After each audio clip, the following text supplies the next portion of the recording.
आज हम लोग जानेंगे त्रिभुज के बारे में। त्रिभुज दो प्रकार का होता है।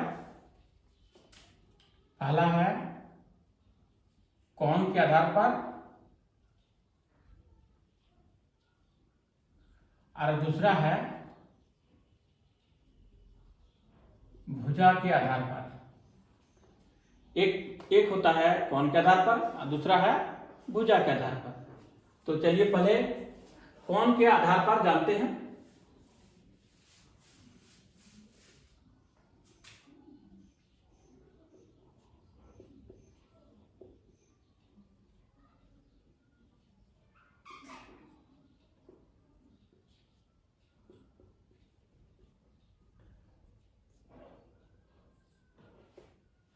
पहला है समकोण त्रिभुज,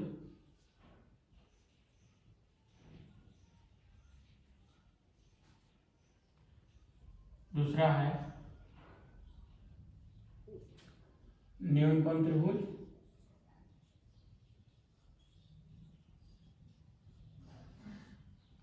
तीसरा है अधिककोण त्रिभुज।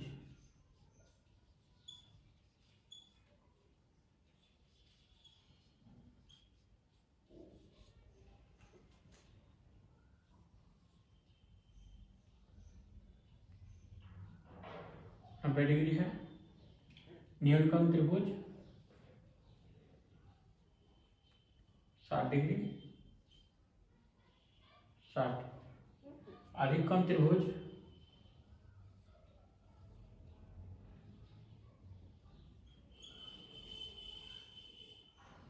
समकोण त्रिभुज 90 डिग्री का, न्यूनकोण त्रिभुज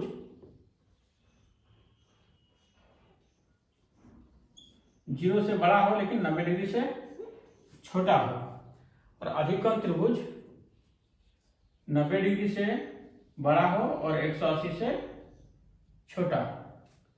अब कोण के आधार पर 3 प्रकार का त्रिभुज होता है, आप ये जान गए। अब जानेंगे भुजा के आधार पर।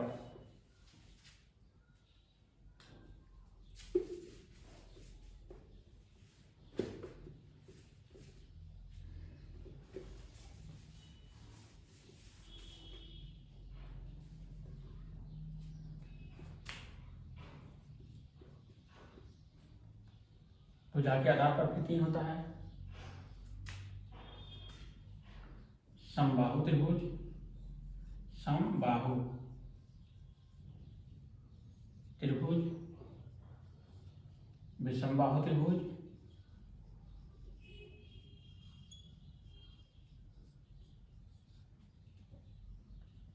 और तीसरा होता है समद्विबाहु, समद्विबाहु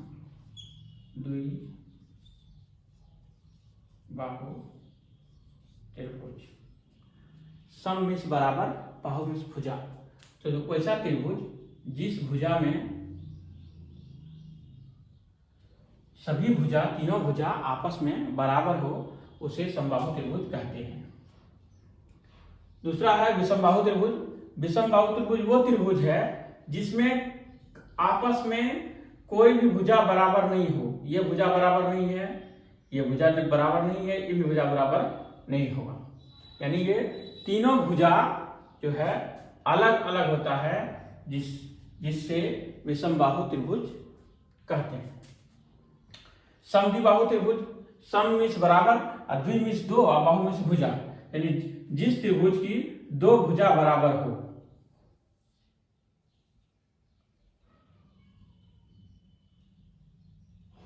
ये भुजा बराबर, ये भुजा बराबर, समद्विबाहु त्रिभुज।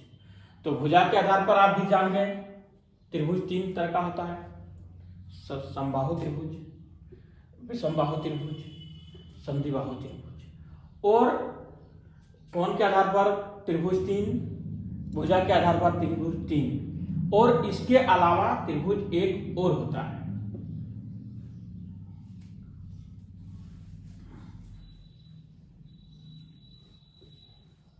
वो है सम द्वि बाहु समकोण त्रिभुज।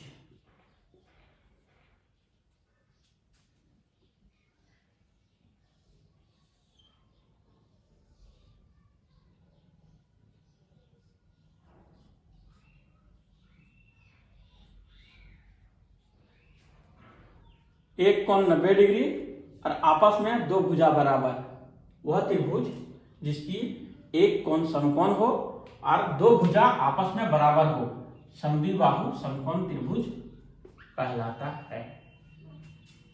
तो आप कोण के आधार पर 3 त्रिभुज, भुजा के आधार पर 3, 6 और ये एक इसके अलावा, तो कुल मिलाकर आप 7 त्रिभुज के बारे में जान चुके हैं। अब जानेंगे वृत्त के बारे में।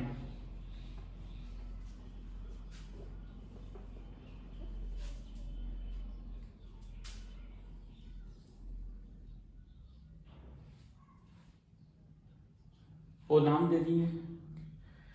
ये चारों ओर जो ये रेखा खींची गई है, इनका वृत्त का ये परिधि हो गया, और अंदर का जो ये भाग है ये इनका ये क्षेत्रफल हो गया। क्षेत्रफल और परिधि जान गए।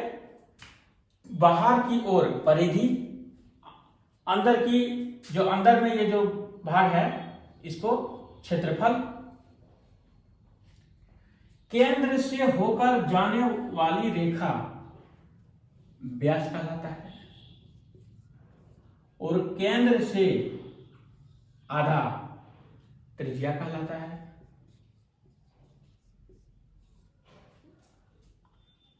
और वृत्त के जो केंद्र से होकर नहीं जाता हो, केंद्र से होकर नहीं गुजरता हो, वह रेखा जीवा कहलाता है।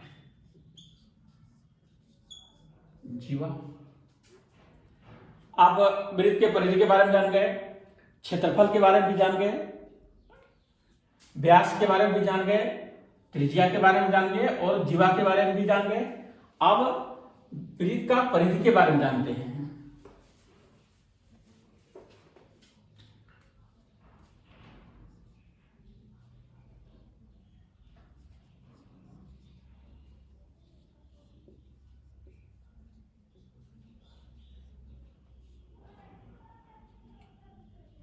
टू पाई आर, जो हमारे सी टेट में ये आने वाले हैं। दूसरा है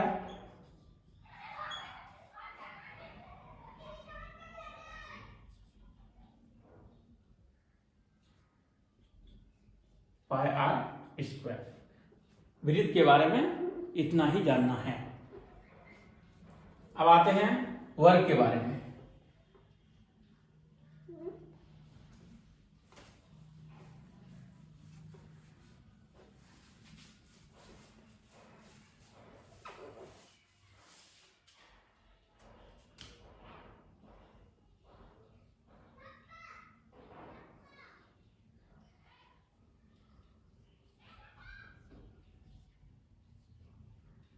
वर्ग चारों ओर से, चारों भाग से घिरा हुआ क्षेत्र जिसकी प्रत्येक कोण 90 डिग्री हो, वर्ग कहलाता है।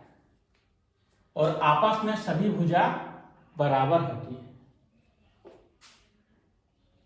ये 90 डिग्री, ये 90 डिग्री, ये 90 डिग्री, ये 90 डिग्री।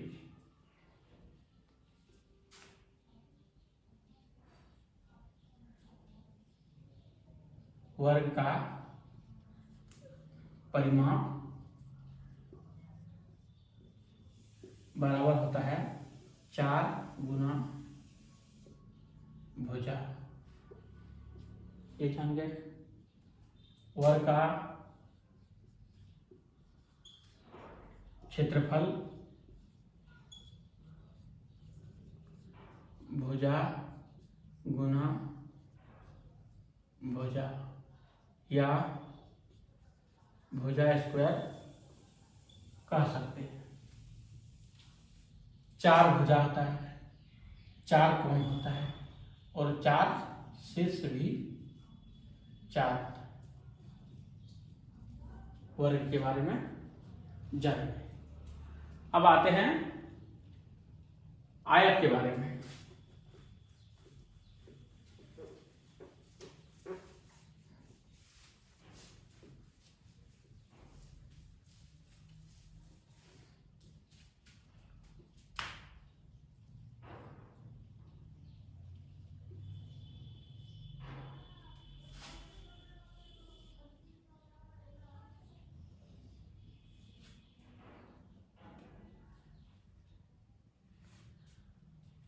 चारों ओर से घिरा हुआ भाग जिसकी आकृति आमने सामने की भुजा बराबर हो।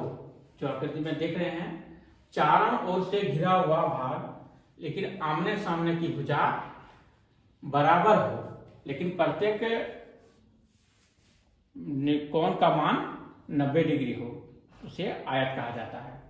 यानी कहेंगे 4 भुजाओं से घिरी आकृति जिसकी सामने सामने भुजा हो समान, अलग अलग नहीं। ये देखिए, ये भुजा सामने की समान, ये भुजा समान, ये भुजा आमने सामने की भुजा समान हो, तो वह क्या कहलाता है? आयत कहलाता है। आयत में भी 4 कोण जो 90 डिग्री का होगा, यह भी 90 डिग्री का, यह भी 90 डिग्री का, यह भी 90 डिग्री का, 4 शीर्ष भी होगा, शीर्ष भी 4। अब इसका 2 चीज होता है, एक परिधि और एक क्षेत्रफल, उसके बारे में जानेंगे।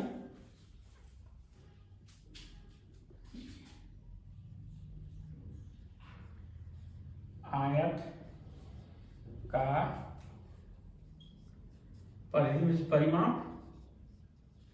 परिमाप बराबर 2 गुना लंबाई जोड़ चौड़ाई।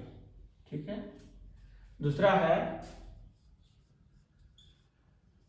आयत का क्षेत्रफल बराबर लंबाई गुना चौड़ाई। आयत का जो भुजा सबसे लंबी हो वह लंबाई कहलाता है, जो भुजा लंबाई से कम हो वह चौड़ाई कहलाता है। क्लियर है? आप त्रिभुज जान गए, वृत्त जान गए, आयत जान गए, वर्ग जान गए। अब जो सीटेट में पिछले कई वर्षों में पूछा गया है, वो जो प्रश्न आए हैं उस प्रश्न को हम सॉल्व करना सीखेंगे। तो हमारा दिया क्या है? वर्ग दिया है जिसका परिमाप 24 सेंटीमीटर है, तो हम लिख लेते हैं वर्ग का परिमाप, वर्ग का परिमाप 24 सेंटीमीटर। तो यहां पर देखिए, यहां बोला है यदि आयत और वर्ग का परिमाप बराबर हो, यानी वर्ग का परिमाप और आयत का परिमाप बराबर है, यानी हो गया मेरा आयत का भी परिमाप, आयत का परिमाप माप 24 सेंटीमीटर, क्योंकि क्वेश्चन में दिया हुआ है वर्ग का परिमाप बराबर आयत का परिमाप। इतना आप इसको नोट कर लेने के बाद आप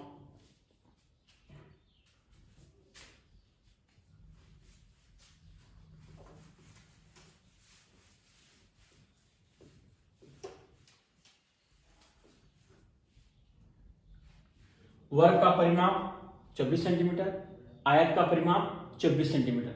अब हमको निकालना है आयत का क्षेत्रफल, जिसमें लंबाई 8 सेंटीमीटर दिया हुआ है। तो लिख लेते हैं पहले लंबाई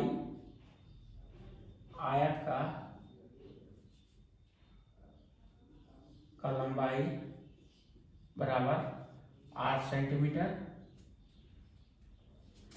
परिमाप बराबर 24 सेंटीमीटर। ठीक है, आइए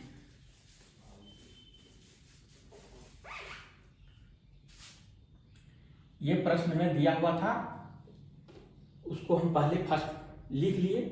अब हम यहाँ अब यहाँ प्रश्न मेरा सॉल्यूशन की ओर जा रहा है। हम लोग जानते हैं, जो पीछे क्लास में मैं पढ़ा चुका हूं, कि आयत का परिमाप बराबर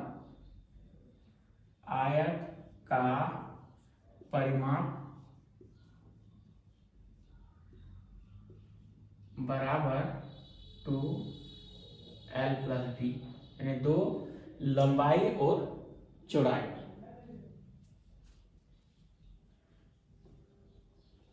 हिंदी में लिखते हैं लंबाई जोड़ चौड़ाई। ठीक है, परिमाप मेरा दिया हुआ है 24 सेंटीमीटर, ये मैंने देखकर लिख दिया। आप देखिए, दूसरा है 2 लंबाई मेरा दिया हुआ है 8 सेंटीमीटर, चौड़ाई नहीं मालूम। ठीक है, चौड़ाई मालूम नहीं है हमको, लिख दिए। अब गणित में रूल होता है, अगर इससे 2 को अगर बराबर से इधर हम ले जाएंगे तो यह उल्टा हो जाता है, इसके साथ गुना में है, तो जैसे बराबर से अपोजिट साइड आएगा वह भाग में हो जाता है। यानी 24 ये 12 सेंटीमीटर, आपका 8 सेंटीमीटर प्लस चौड़ाई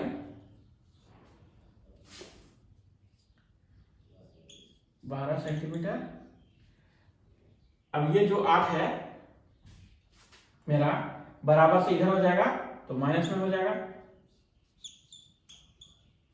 चौड़ाई 12 में 8 जाने पर 4 सेंटीमीटर बराबर चौड़ाई।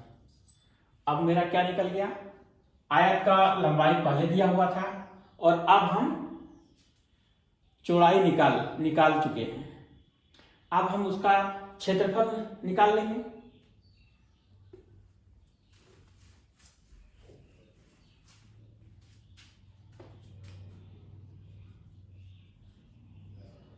आयत का क्षेत्रफल बराबर लंबाई गुना